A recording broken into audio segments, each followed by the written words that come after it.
manly hall official, is glad to produce, publish and offer the Veil of Krishna and the Doctrine of Renunciation. Before we take up the subject of these individual incarnations of the light spirit, let us first analyze the foundation or the source from which all of the Christos legends arise.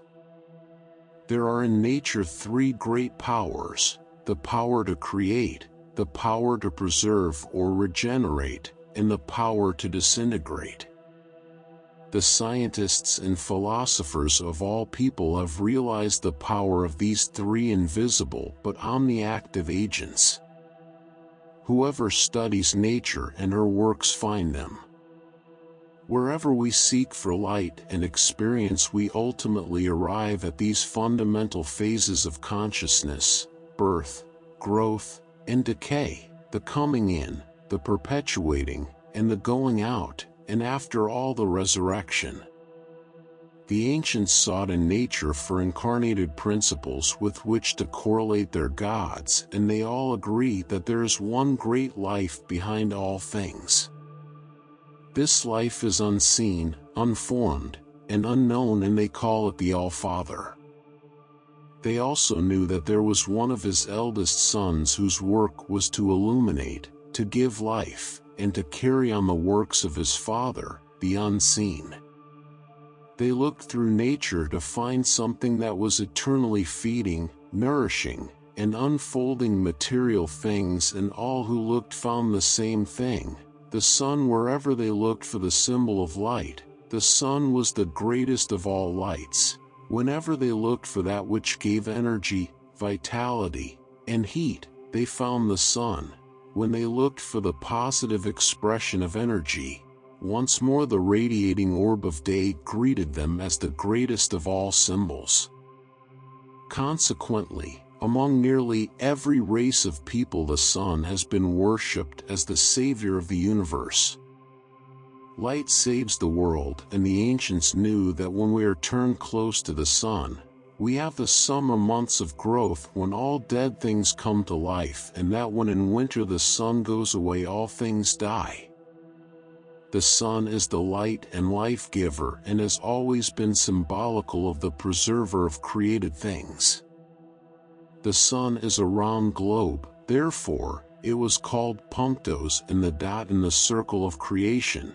It has been symbolized as the smiling face of God, for when the sun beams on the world, all are happy. In the Bible, the sun is called Samson, and when his hair was cut off by Delilah, Virgo, the first of the fall months, he lost his strength. We find two kinds of theology, solar and lunar. God was, of course, a great man, and naturally must have eyes like man, and according to the ancients his eyes were the sun and moon, for one or the other of them was supposed to gaze on us all the time. Sometimes he would close one eye very slowly, and that was when the moon changed its phases. The moon was small and not so strong or as luminous, and was a reflector rather than a center of illumination, and as man was then the ruling power of the world and woman was in subjugation, the moon was called feminine and the sun masculine. There was, of course, also a deeper reason for this, which will be taken up at another time. The positive is the father ray, which is the greatest and strongest in nature, and the energy which makes people active and industrious and dynamic regardless of their sex is the influx from the father ray. The sun is the center of every world religion because it is the spirit of benevolence which guards and takes care of the earth in a paternal way. The unseen spirit shows his love for mankind through his Son. Therefore the Son of God comes to bear witness unto his Father and to glorify the Father whose energy he uses, and in the words of an incarnated principle of the Son, it is not the Son but the unseen Father who doeth the works, but whosoever hath seen the Son hath seen the Father, for the Father is in the Son, and the Son is in the Father. The Son, the principle of the Christ, the divine illuminator, is the celestial preserver of creation and is revered under the name of Christos or fire oil in nearly every country of the world. The lesser luminary was called the Holy Ghost or the breath because he has charge of matter with its breath-like ebb and flow, and working with the lowest expression of creation is referred to as the least of the three, although he is the body builder. In different nations the ancients gave the sun different names. He was called the Great Illuminator, and as he works with nature and unfolds form, he was called the Great Architect. As his vital rays healed the sick they called him the Great Physician, and so on. Rather than giving him a name, they designated him according to his attributes. To some he was one-eyed, therefore they called him, in Egypt, India, Chaldea, Phoenicia, and Arabia he carried various names, but they were always the same in meaning. In Persia he was Mazda, and we have called our electric light bulbs by the same name, for they are also givers of light. We talk about heathen gods, but we know not whereof we speak, for all nations are merely giving names in their own languages to the nameless principles of nature.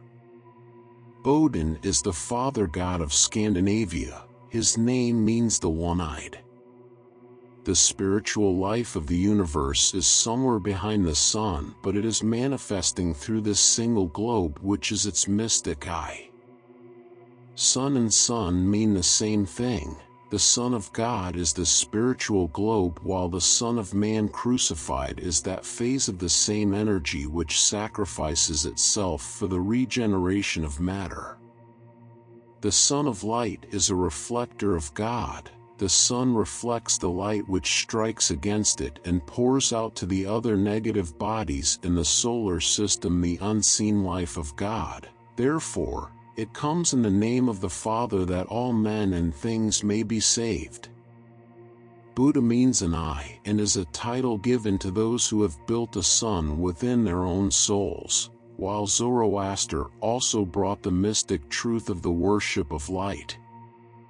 Wherever we find fire, light, unfoldment, growth, and perpetuation, we find a Son of Man who is the incarnate, personified principle of the sun, the great savior of nature.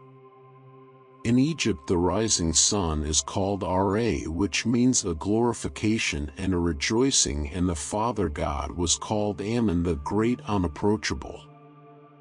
We find the Egyptian kings called Ramesses, or servants of Ra, the spirit of light.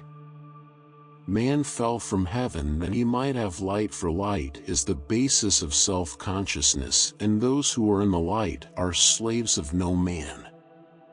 Man has been chained to the rock like Prometheus because he brought the light down from heaven, for while it is the spirit of good, in the ignorant it is a destroying power. It must not only be present, but its value depends upon its proper use. Light is the universal symbol of the world's religions. The cry, "More light, O God, more light," has sounded down through the ages since the unknown beginning. In India the spirit of light carries many names. He is generally known as Vishnu, the great preservative spirit of God, the second expression of divinity.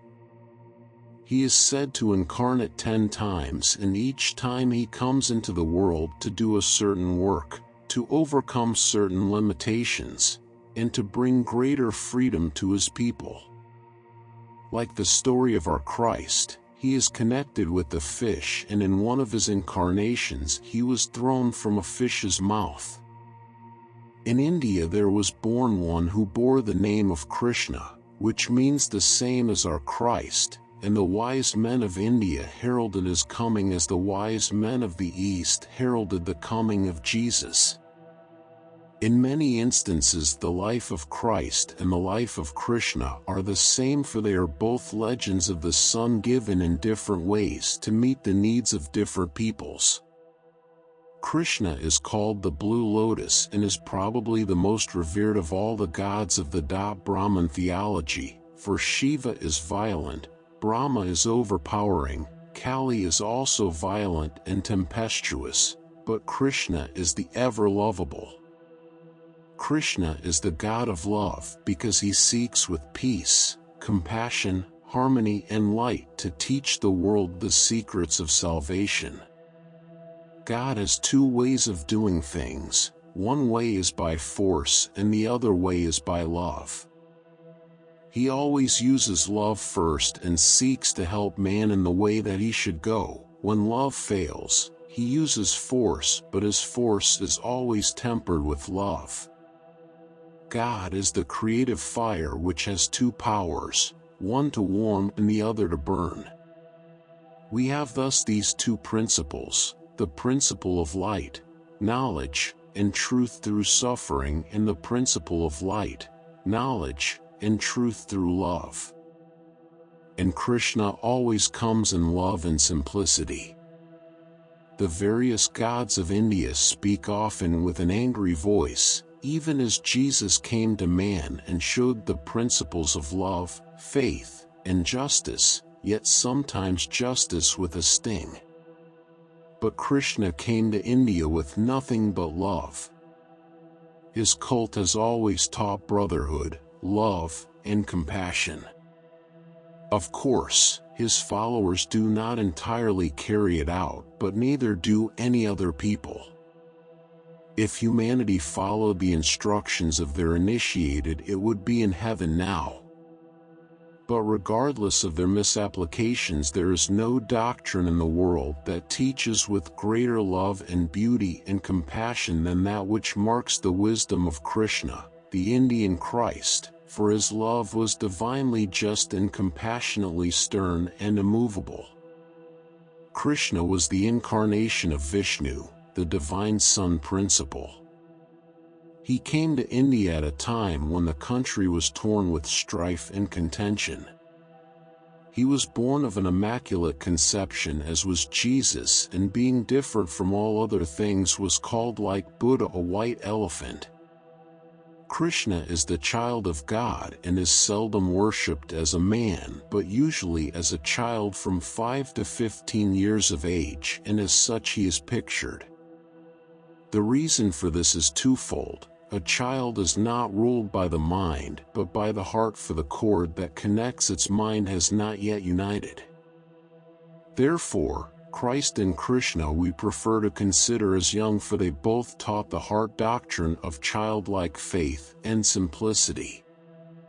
Among the followers of Krishna, we find a very beautiful custom which has been preserved for many generations.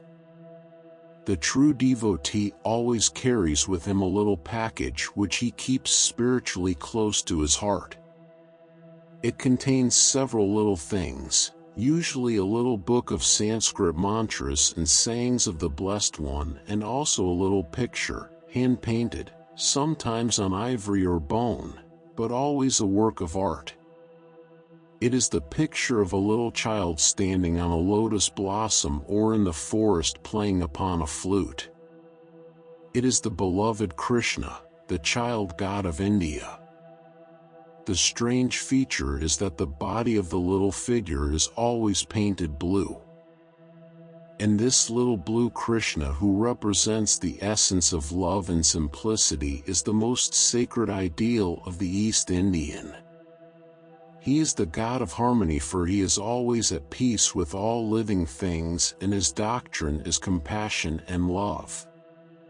In moments when his heart is torn by indecision and discord, the Hindu will take out this little picture, probably given to him by his mother or father, and think how sweet and beautiful Krishna was. It helps him to live and serve better through the mother of this beautiful child who came to teach the world love and simplicity. It means to him that he must be as a little child, too, with the same purity, faith, and simple unselfishness that characterized the beauty of early childhood. He honors him and tries to be like him and kneels as a child in prayer to his God in the same deep sincerity which marks the childlike faith in the all-guiding Father. Krishna is said to have the sweetest love story that the world ever knew, for when he was just a child, he chose from among his people Radha, a beautiful young shepherd girl. Radha was the spirit of nature and Krishna was the spirit of the sun, and he heaped upon her all the glory that was his. They used to swing together in a swing of flowers out in the forest among the birds and beasts. He would play beautiful melodies on his flute, and all the animals and fowls of the air would come to sing with him and nestle at his feet, for he was the God of love and truth who made life sweet for all of them.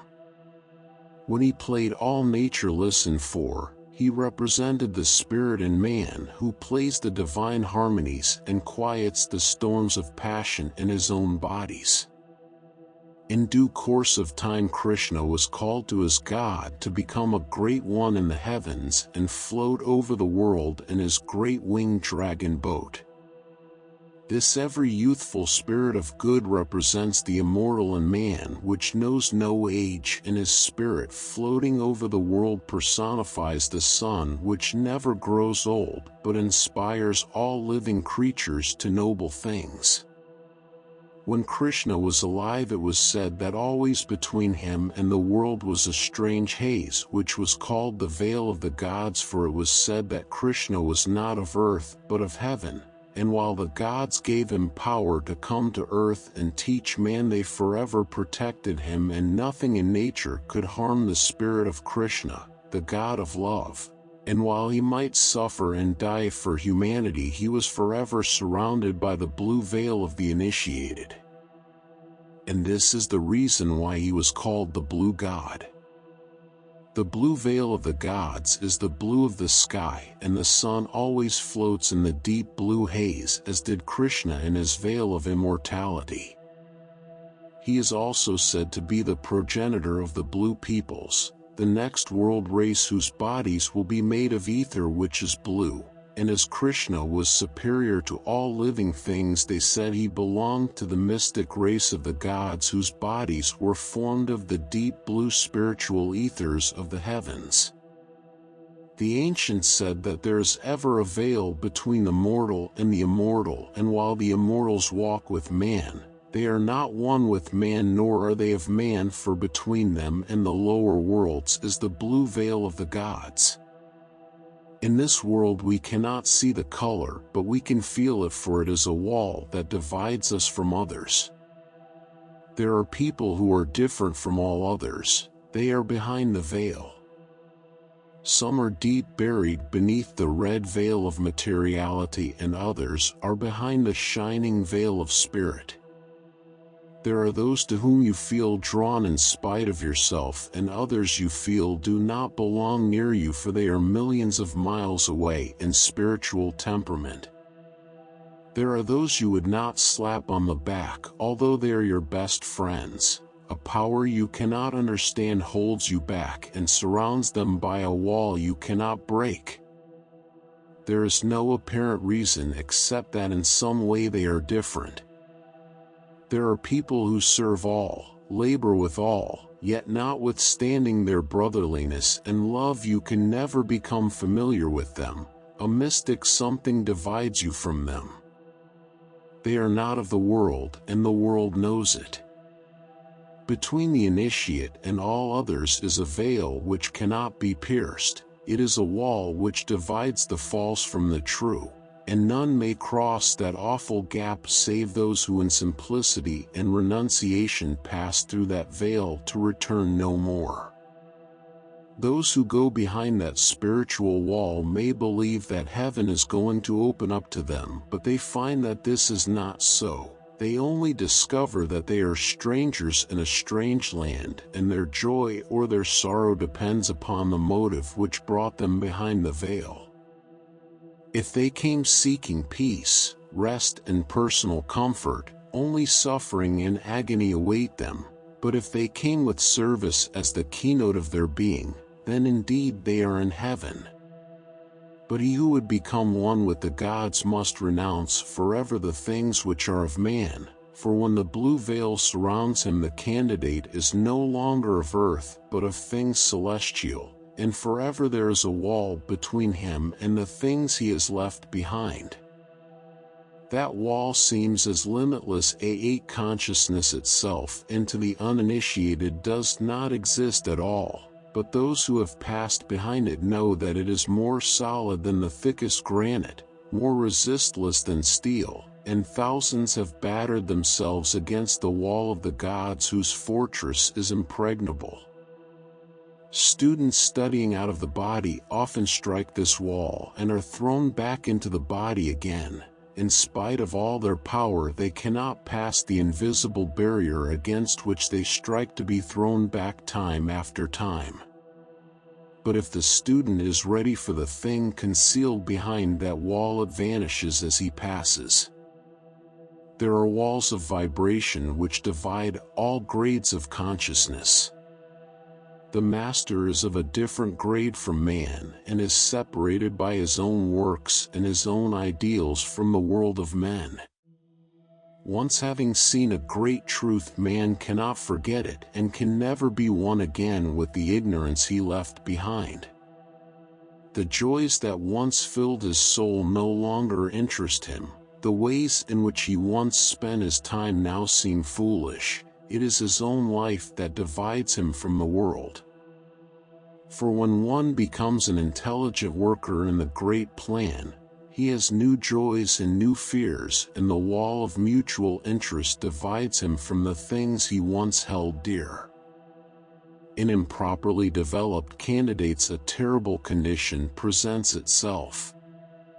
They want to go forward and sometimes succeed in passing through the veil, and they place the blue wall between them and the life they have lived. This is because they have forced themselves through ambition or desire to take steps with which the soul was not in tune. They pass beyond the veil not in sweet simplicity and devotion, but with the great determination to get there at any price, and their souls are filled with a great longing for the things which they know they should not have. In consciousness, ideal, life, and love they are tied to earth, while by the force of action and mentality they have become citizens of another world. The result is agony, mental, physical, and spiritual, and ultimate insanity. Man must be a worker with motives, and he should not seek to go on until his whole soul is ready to give all as the price of truth. Otherwise, he must stand like the child before the window of a candy store longing for the thing he cannot have, for the desire is still alive and he has sought to become one with the greater without giving up the lesser. When he must sit and watch the beefsteak which he longs to eat and knows that he cannot, or watch his best girl dissolving in the ethers, the soul of man cannot be very happy. He has not killed the desire, but his vow has removed his ability to satisfy it. By vows most sacred he has renounced the world, and yet he wants the world, and the craving for the things he cannot have becomes an obsession and a destroyer. Many have reached a position halfway through the veil of human consciousness. They aspire to heaven while the lower man holds them tightly to earth. A terrible rupture of the organism is the only result of such a path.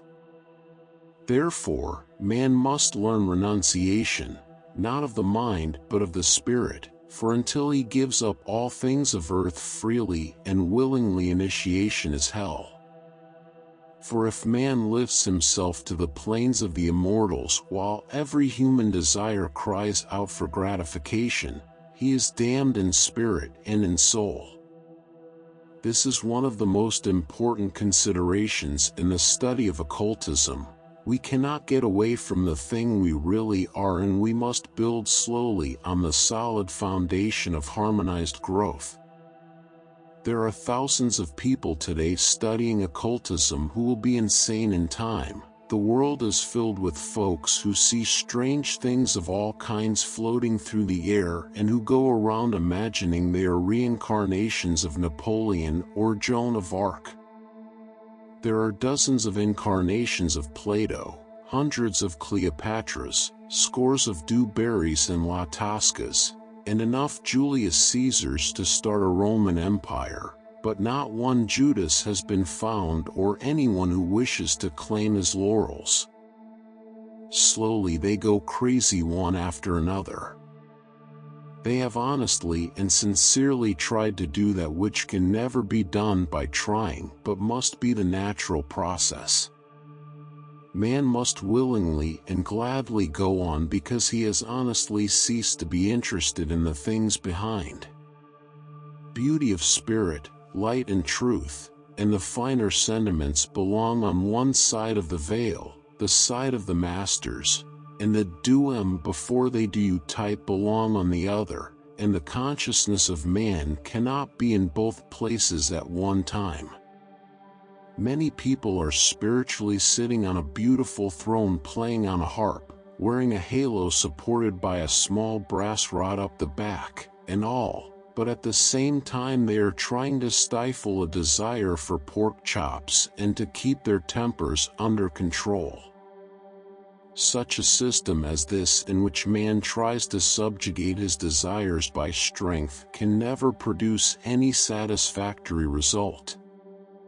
We are divided between our ideals and our dispositions, and those who seek for initiation and at the same time try to preserve their selfish traits and qualities find that only a hell awaits them if they gain the thing which they seek. The problem that presents itself is an impossible position if they go forward and self-destruction if they revert. If they seek to go back and satisfy their desires, the organism which they have partly spiritualized is destroyed by the material vibrations. They become insane, idiotic, and completely wreck their being. If they go forward under such conditions, they only pass on to greater sacrifice and more inexplainable agony. There is only one answer. Before going on, the individual must be through with the thing left behind. He must have worked out, finished, mastered, and completely sealed and dosed the book of the past. No duty shirked, but each thing finished and honestly completed. No love or hate left behind. We cannot go to heaven or to the higher spheres of being carrying with us grudges, likes, dislikes, eccentricities, and diabolical temperaments. In many ways we do these things and they destroy us. We meditate at night, adorate in the morning and concentrate at midday, and spend the rest of the time in exercising the meanest qualities we possess. We apply practically nothing and force whatever growth we do make on the power of will. The trouble with most students in occult organizations is that they are fussing and stewing at the same time they are trying to be spiritual. They are trying to cover one side of the wall and also keep a little place on the other. The result is they go forward in an unbalanced way, and many really become adepts while still a slave in part to their lower organisms. Heaven looks nice to many people, but so does mince pie. Spirituality is nice, but a spree once in a while is not to be depreciated. The result is self-destruction. We cannot split our powers between two such extremes. This does not mean that we have to be sad, dejected, or what is commonly called super-religious. But it does mean that the destructive qualities must be renounced. We cannot take the power which we are seeking to build on the spiritual planes of nature and use it to settle an account with the Jones family over last year's lawnmower, or employ our newly evolved powers to digest something we shouldn't have eaten. There are three results in the disobedience of these laws: death, insanity, and idiocy. balance, brotherhood, and love are the slow but sure path that leads through the veil of initiation. There are others who dedicate their lives to a more difficult path that they may secure more speedy results. They have taken the great spiritual path of renunciation that they may return later as teachers and benefactors of humanity. But whichever path is taken must be trod with the eyes open and the full realization that the reward of failure is death. Let us remember this, and that the greatest step of life is the one that takes man behind the veil, the blue veil of the gods. Those who cross from one side to the other make the supreme adjustment of life, and if they are impure, they take their lives in their hands. Those who wish to be listed with God's messengers among men must be willing to renounce self, ambition, desire, and all things mortal before they seek to become immortal. The only passion of the God is compassion. This is the veil of blue that shrouds the form of Krishna, the veil that divides the earthly from the heavenly.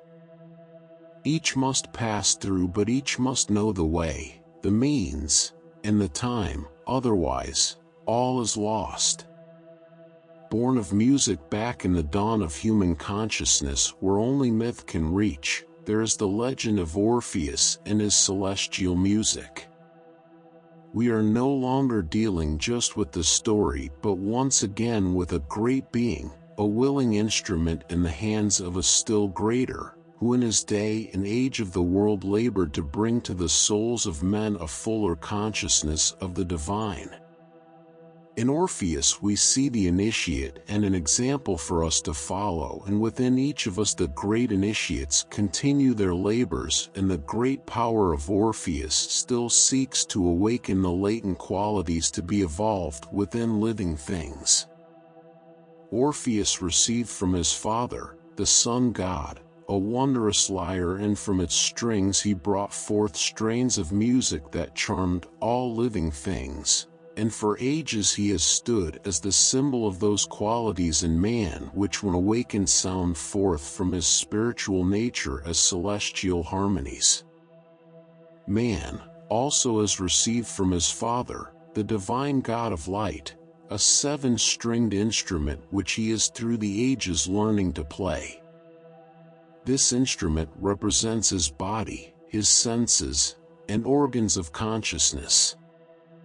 His life is a wonderful orchestra, its music harmonious or inharmonious according to how he plays upon the strings of his being.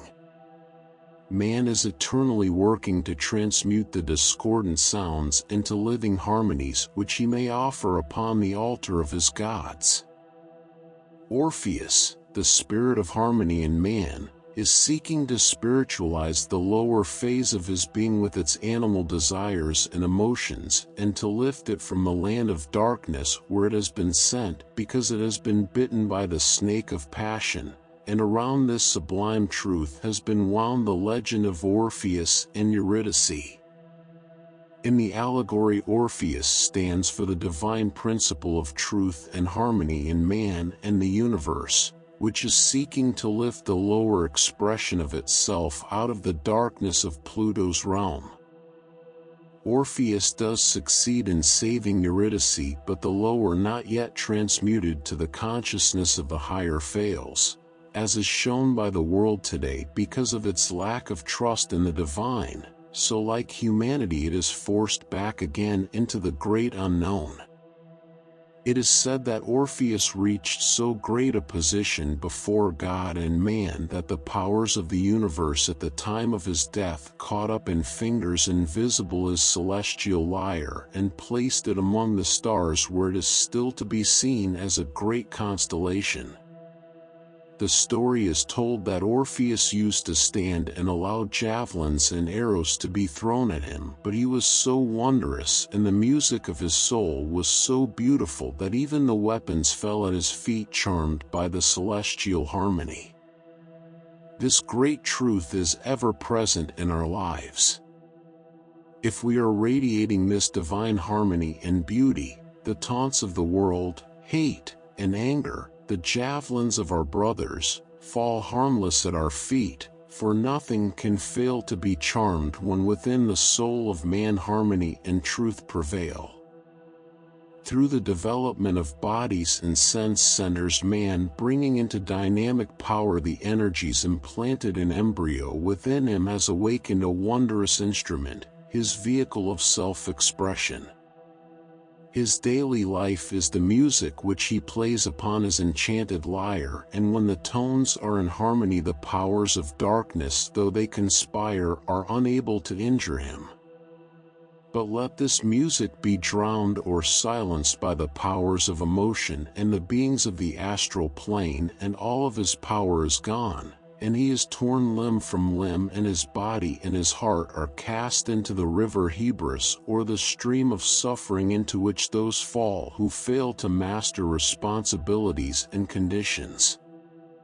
Of course, the entire legend of Orpheus is an ancient initiative ritual, part of the Greek 29 mystery school, and as such is a symbol of God, man, and the universe.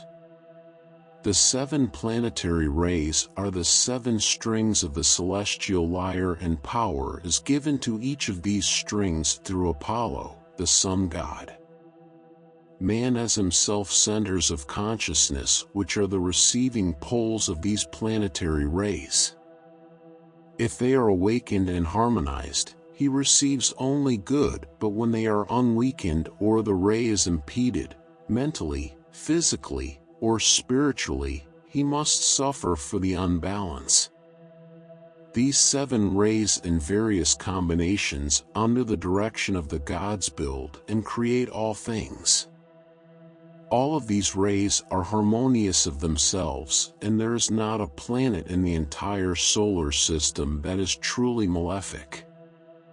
In astronomy, which in ancient times embraced the study of astrology, we find planets which were considered evil because they seem to injure man with their powers, but in truth this is only so because man has not raised himself to a true knowledge of their powers. It is well for the student to remember that all these heavenly bodies are one-eyed gods. Their rays are neither good nor bad, but eternally neutral.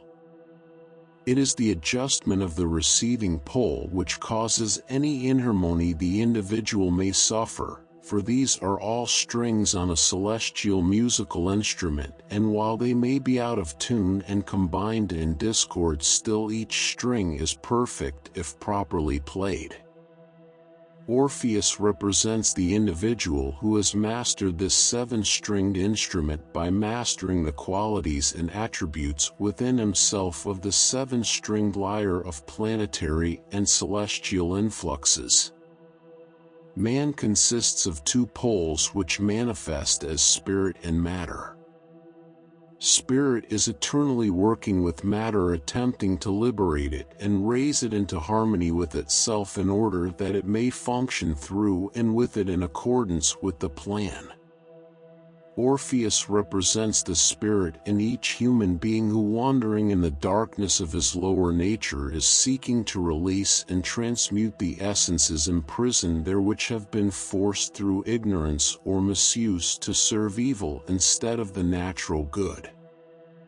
We find that the serpent, which symbolizes perversion while crawling on the ground and mastership when raised, is the cause of the death of Eurydice, and all students know that it is the serpent power in man which, if misused, sends the soul into the land of darkness.